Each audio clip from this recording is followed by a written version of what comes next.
కుంభరాశి వారికి ఏంటంటే మరి కొద్ది రోజులలో కుంభరాశిలో ఉన్నటువంటి శనీశ్వరుడు మీనరాశిలోకి వెళ్ళిపోతున్నాడు. 2025 విశ్వావసు నామ సంవత్సరం మార్చి 30వ తారీఖున కుంభరాశిలో నుండి మీనరాశిలోకి వెళ్ళిపోతున్నాడు. అయితే శనికి ఉన్నటువంటి ప్రభావం ఏంటంటే మకర, కుంభరాశులు 2 కూడా శనికి స్వక్షేత్రాలు.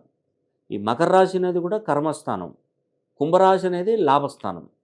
అయితే నేను గత 2.5 సంవత్సరాల నుండి కుంభరాశిలో శనీశ్వరుడు ఉన్నాడు. ప్రతి ఒక్కరు శని హోమం చేయించుకోండి కుంభరాశి వారని చెప్తున్నాను. మకర రాశిలో శని స్వక్షేత్రం ఆయననే చెప్పలేదు.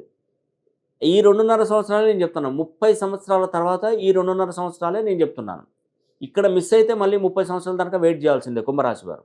అందుకే ఒక్కసారి మీ పేరు, గోత్రనామాలు మన ఆఫీస్ నంబర్‌లకు కాల్ చేసి మీ పేరు, గోత్రనామాలు మీరు స్లాట్ బుక్ చేసుకొని శని హోమం చేయించుకోండి.